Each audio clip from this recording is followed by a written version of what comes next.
चलिए स्टार्ट करते हैं हम आज का टॉपिक। हम लोग जब साइंस के क्लास 10 का साइंस का डिस्कस कर रहे हैं, चैप्टर 6 लाइफ प्रोसेस चैप्टर का। आप लोग अभी जुड़े हुए हैं बायोलॉजी विद जनक के साथ में, और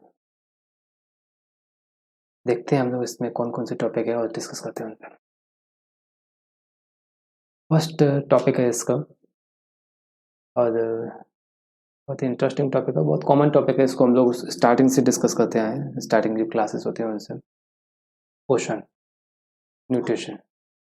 तो पोषण क्या होता है? एक जटिल प्रक्रम है जिसके अंतर्गत कोई जीवधारी भोजन ग्रहण करता है पहला, ठीक। भोजन ग्रहण के अलावा जिस शरीर की टूट फूट होती है या मरम्मत होती है, उन अन्य सभी जैविक क्रिया का संचालन एवं नियमन होता है। मुख्य आहार नली के द्वारा कहते भोजन ग्रहण किया जाता है, अमाशय में जाता है, दांत हाथ की भित्ति में जाता है। बिना पचा हुआ भोजन बाहर दांत तक भेज दिया जाता है, मतलब मलाशय के द्वारा बॉडी से बाहर कर दिया जाता है। तो पोषण क्या है? एक वास्तव में एक जैव रासायनिक क्रिया है, बायोकेमिकल रिएक्शन है, जिसमें क्या होता है, एक जटिल प्रकार में कॉम्प्लेक्स रिएक्शन है, जिसमें कोई भी जीवधारी होता है वो भोजन को ग्रहण करता है, वो पचाता है, उससे ऊर्जा लेता है और शरीर में जो भी जैविक क्रिया होती हैं उनका संचालन करता है। तो पोषण एक सभी जीवधारियों में होने वाली एक जैव रासायनिक क्रिया या फिर जटिल प्रक्रम है, ठीक है। अगला पॉइंट है इसका, स्वपोषी पोषण से आप क्या समझते हैं? तो स्वपोषी पोषण क्या होता है? अपने आप में कोई भी जीव या फिर हरे पेड़ पौधे जो अपना भोजन स्वयं तैयार कर सकते हैं, स्वपोषी पोषण कहलाते हैं। इसके अंदर किसके द्वारा, मतलब जो अपना भोजन बनाते हैं वो एक क्रिया होती है जिसका नाम है प्रकाश संश्लेषण। क्रिया का नाम क्या है? प्रकाश संश्लेषण। हरे पौधे क्या होता है? सूर्य के प्रकाश की उपस्थिति होती है। क्लोरोफिल एक वर्णक होता है, क्लोरोफिल एक पिगमेंट है जो पौधों की पत्तियों में पाया जाता है, लीव्स में पाया जाता है। वातावरण से कार्बन डाइऑक्साइड मिली जाती है और जमीन से पेड़ पौधों की जड़ों के द्वारा पानी मिल जाता है। इन सबको मिला के पेड़ पौधे क्या करते हैं? कार्बोहाइड्रेट या भोजन का निर्माण करते हैं। तो इस क्रिया को हम लोग क्या कहते हैं? जिसमें पेड़ पौधे अपना भोजन स्वयं बनाते हैं, तो इसलिए इसको हम लोग बोलते हैं स्वपोषण। वो अपना खाना स्वयं बना सकते हैं, हम लोग अपना खाना स्वयं नहीं बना सकते, ठीक है भाई। तो एक जीव व्यवस्था है, इस प्रक्रिया में क्या होती है? ऑक्सीजन भी निकलती है, ठीक है। इस पूरी प्रोसेस में ऑक्सीजन भी निकलती है। उस ऑक्सीजन का उपयोग जीवधारी, मानव या जीव जंतु अपने दैनिक क्रियाकलाप में करते हैं। अगला है विषम पोषी पोषण। विषम पोषी मतलब होता है हेटरोट्रॉपिक न्यूट्रिशन। हेटरोट्रॉपिक न्यूट्रिशन मतलब पोषण की एक ऐसी प्रक्रिया जिसमें जीव अपना भोजन स्वयं नहीं बना सकते तथा अपने भोजन के लिए दूसरों पर निर्भर रहते हैं, मतलब अन्य पर निर्भर रहते हैं, अन्य स्रोतों पर। जैसे सभी जंतु होते हैं, आहारित पोषण कवक हुआ, और भी कई जीव हो सकते हैं। तो हम लोग अगर देखें ना, तो पेड़ पौधे कुछ बैक्टीरिया को छोड़ दें तो लगभग सभी जीव विषम पोषी हैं, क्योंकि पेड़ पौधे और कुछ बैक्टीरिया जो होते हैं जो अपना खाना स्वयं बना सकते हैं, ब्लू ग्रीन एल्गी हुई जो, इनको अगर छोड़ दें तो सभी जीव क्या होते हैं? किसी दूसरे जीव पर डिपेंड होते हैं खाने के लिए। जैसे एक जो विषम पोषी पोषण है वो फाइनली कितने 3 टाइप का डिवाइड है, मित्रजीवी, परजीवी और प्राणिशम। होलोजोइक होता है, पैरासाइटिक होता है एंड सेप्रोफाइटिक होता है।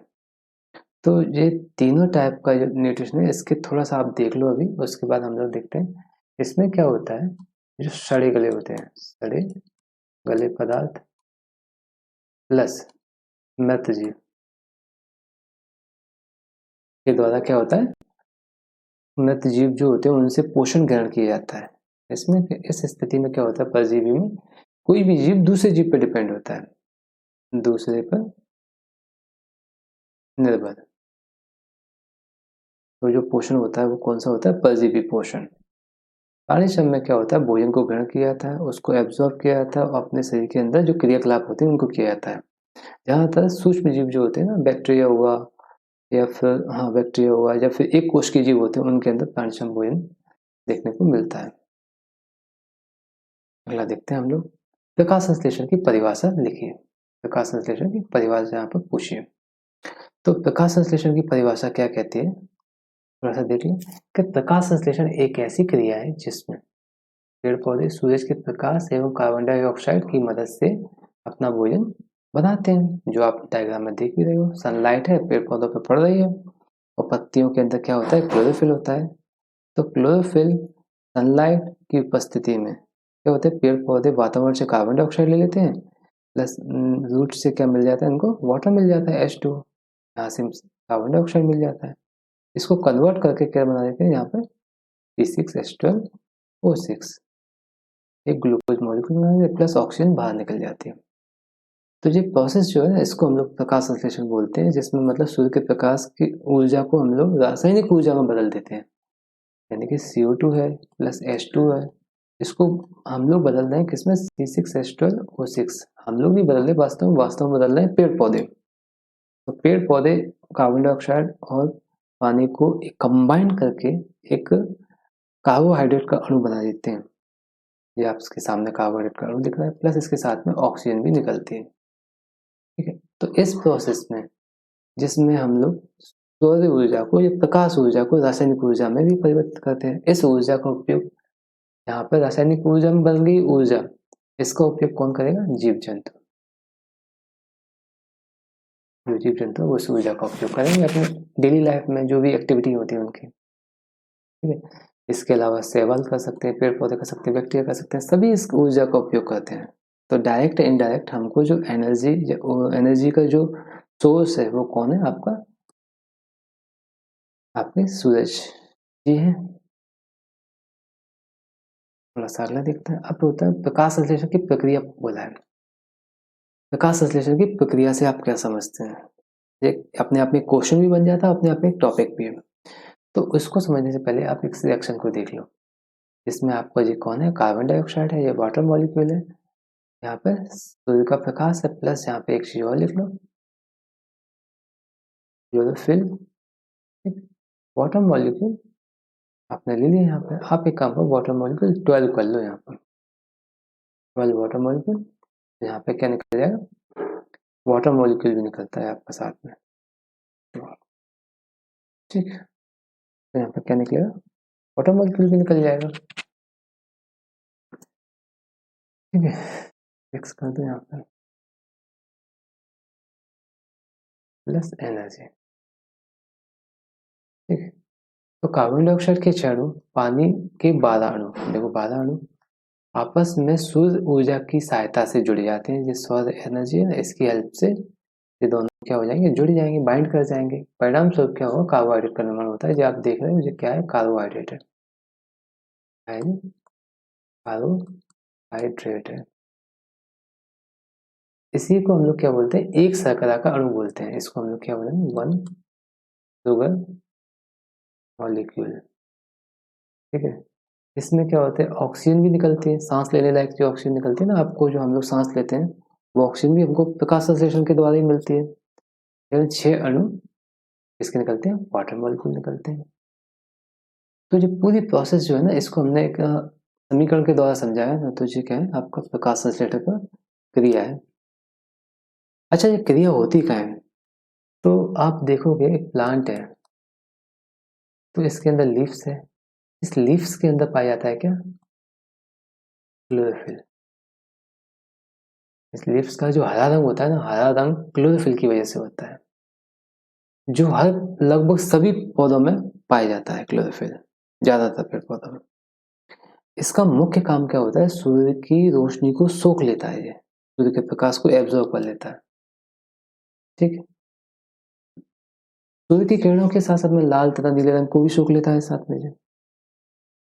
जो लाल और नीला रंग होता है उसको क्या कहता है, इसको एब्जॉर्ब करने के बाद क्या कहते हैं, अंदर पत्ती के अंदर एक प्रोसेस चालू हो जाती है, उसका नाम होता है प्रकाश संश्लेषण। प्रकाश संश्लेषण के द्वारा क्या होता है, भोजन निर्माण होता है, जो आपको दिख रहा है, भोजन या कार्बोहाइड्रेट का निर्माण होता है। ठीक है, कई अन्य बैक्टीरिया भी होते हैं जो फोटोसिंथेसिस करते हैं, वो भी सूर्य के प्रकाश की उपस्थिति में कर सकते हैं। ठीक है, तो एक चीज ये हुई। अब अगर इसके प्रकाश संश्लेषण की क्रिया की अगर बात करें, तो इसके मुख्य रूप से 2 चरण होते हैं। एक तो होता है प्रकाश रासायनिक अभिक्रिया और दूसरा होता है जैव रासायनिक अभिक्रिया। प्रकाश की उपस्थिति में कौन सी क्रिया हो रही है और दूसरा बायोकेमिकल रिएक्शन कौन सी हो रही है, उसको थोड़ा सा हम लोग देख लेते हैं। पहला है प्रकाश रासायनिक चरण, 2 स्टेप में हो रही है। तो फर्स्ट स्टेप कौन सी है? Photochemical reaction. Photochemical reaction first step. जो क्लोरोफिल होता है ना, क्लोरोफिल, तो क्लोरोफिल के अंदर क्या होता है, 2 स्टेप चलती हैं। ठीक है, एक होती है फोटोकेमिकल रिएक्शन और एक होती है क्या है, बायोकेमिकल रिएक्शन। तो फोटोकेमिकल रिएक्शन में क्या होता है कि सूर्य के द्वारा प्रदान की गई रोशनी का उपयोग किया जाता है, इसलिए इसको हम लोग क्या बोलते हैं, लाइट रिएक्शन भी बोलते हैं। लाइट लाइट रिएक्शन आप डायग्राम में देख भी रहे हो, लाइट को एब्जॉर्ब कर रहा है, एब्जॉर्ब हो रही है कि नहीं हो रही, इसके द्वारा, ग्रेना के द्वारा। जी ग्रेना है, तो आप देख रहे हैं स्ट्रक्चर, ये क्या है आपका, ग्रेना। ठीक, मैं इंक चेंज कर दूं आपको थोड़ा सा समझ में। ग्रेना के द्वारा क्या होती है, लाइट को एब्जॉर्ब कर लिया जाता है। ठीक है, और एब्जॉर्ब करने के बाद में क्या किया जाता है, जो आपका पानी का मॉलिक्यूल होता है ना, उसमें से हाइड्रोजन को अलग कर दिया जाता है, ऑक्सीजन को अलग कर दिया जाता है। तो आपको फोटोसिंथेसिस में आपको जो ऑक्सीजन मिलती है ना, वो आपको कहाँ से मिलती है, वाटर मॉलिक्यूल से मिलती है। जो आप देख रहे हो H2O से आपको क्या निकला है, ऑक्सीजन निकला है, प्लस यहाँ पे हाइड्रोजन आयन अलग हो जाएंगे। ठीक, तो अब इसको थोड़ा देख ले, क्योंकि यहाँ पे प्रकाश ऊर्जा अहम भूमिका निभाती है, अतः इसे प्रकाश निर्भर अभिक्रिया भी कहते हैं। क्योंकि ये पूरी प्रोसेस लाइट की प्रेजेंस में होती है, इसलिए इसको क्या बोलते हैं, लाइट रिएक्शन भी बोलते हैं। जब क्लोरोफिल का अणु प्रकाश सोखता है तब ऊर्जा उपयोग करके इलेक्ट्रॉन को उच्च ऊर्जा स्तर में ले जाता है। जी हम लोग पढ़ेंगे जब लाइट रिएक्शन पढ़ेंगे तब, कि क्लोरोफिल जो होता है ना, एनर्जी को एब्जॉर्ब तो कर लेता है सनलाइट को, फिर क्या करता है, इसकी जो एनर्जी होती है उसकी वजह से इसके इलेक्ट्रॉन जो होते हैं वो अपने उच्च ऊर्जा स्तर में, मतलब हाई एनर्जी लेवल में चला जाता है। ठीक है, इसके कई ऊर्जा सहित अणुओं का निर्माण होता है, कई ऊर्जा अणुओं का निर्माण होता है, जो पानी के अणुओं को अलग करके क्या कर देता है, वाटर को अलग कर देगा और ऑक्सीजन को, सॉरी, हाइड्रोजन को अलग कर देगा और आपका वाटर अलग हो जाएगा। यहाँ आप देख रहे हैं, ये आपका हाइड्रोजन अलग और ऑक्सीजन अलग, इसकी हेल्प से हो रहा है, सनलाइट को एब्जॉर्ब किया ग्रेना है और उसके बाद इसको तोड़ दिया, ब्रेक कर दिया, किसको, H2O को। ठीक है, तो ये रिएक्शन होती है लाइट रिएक्शन, इसके अंदर हो रही है। जो क्लोरोफिल है ना, क्लोरोफिल, उसके अंदर एक एक उसका एक सब यूनिट होता है, उसको हम लोग बोलते हैं कि ग्रेना, और ग्रेना ही क्या कहते हैं, वाटर मॉलिक्यूल को ब्रेक करता है हाइड्रोजन में, ऑक्सीजन में। ठीक, आगे देखें थोड़ा सा, ऐसे कई अणुओं का निर्माण होता है। ठीक है, कई एनर्जी मतलब होता है ना, एनर्जी मॉलिक्यूल का निर्माण होता है, जिसके क्या होता है, आपका वाटर हाइड्रोजन अलग होता है, ऑक्सीजन अलग होता है, हाइड्रोजन अलग ऑक्सीजन अलग। ठीक, आगे देख लेते हैं। अगला है आपका बायोकेमिकल रिएक्शन, जैव रासायनिक चरण। बायोकेमिकल,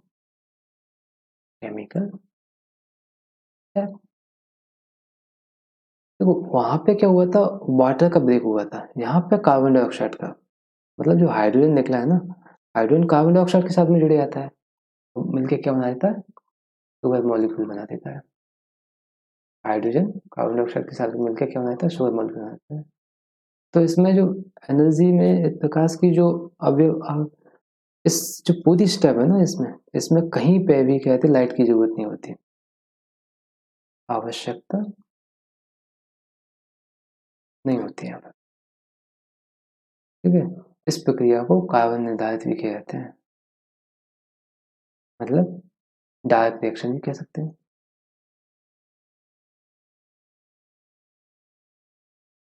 क्योंकि लाइट की जरूरत ही नहीं ना, इसलिए डार्क रिएक्शन। ठीक है भाई, चलिए चलिए, आज हमने पढ़ने का प्रयास किया। क्या देखा? हमने देखा कि लाइफ प्रोसेस में हमने सबसे पहले देखा क्या थे आपका, जब प्रक्रम में हमने देखा पोषण, जो कि सभी सजीवों में होता है। शरीर की जो भी टूट-फूट होती है उसकी मरम्मत होती है, उसमें भोजन से जो ऊर्जा मिलती है उसके द्वारा शरीर की अलग-अलग जैविक क्रियाएँ संचालित होती हैं, चलाई जाती हैं। उसमें खाने को ग्रहण करना, पाचन करना और शरीर से बाहर करना जो भी अपशिष्ट है उसको। पोषण है, पोषण के हमने क्या थे प्रकार पढ़े, जिसमें पहला हमने स्वपोषण पढ़ा, सेकंड हमने विषम पोषण पढ़ा, ठीक है। विषम पोषण के हमने 3 टाइप पढ़े, मितजीवी, परजीवी और प्राणीशम। फिर हमने इसके बाद पढ़ा है क्या थे आपका प्रकाश संश्लेषण।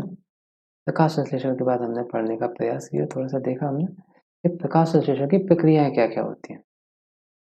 तो हमने क्या देखा है, प्रकाश संश्लेषण की प्रक्रिया क्या है, उसकी जो प्रक्रिया देखने के बाद हमने आगे का देखा है क्या, आपकी एक तो जो है आपकी फोटोकेमिकल रिएक्शन है फर्स्ट, जिसमें क्या कहते हैं प्रकाश की उपस्थिति में ग्रेनर क्या कहते हैं वाटर मॉलिक्यूल को ब्रेक कर देता है, पानी के अणु को तोड़ देता है हाइड्रोजन में और ऑक्सीजन में, ठीक है। क्योंकि इसकी लाइट की आवश्यकता होती है तो इसको हम लोग लाइट रिएक्शन भी बोलते हैं, ठीक है। ऐसे कई अणुओं को तोड़ा जाता है, यहाँ पे हाइड्रोजन निकलता है, ऑक्सीजन निकलता है। इस ऑक्सीजन को हम जो भी ह्यूमन बींग है, जो हेटेरोट्रॉपिक जो लिविंग्स हैं, वो इस ऑक्सीजन को अपनी डेली लाइफ में रेस्पिरेशन में यूज करते हैं, श्वसन में उपयोग करते हैं।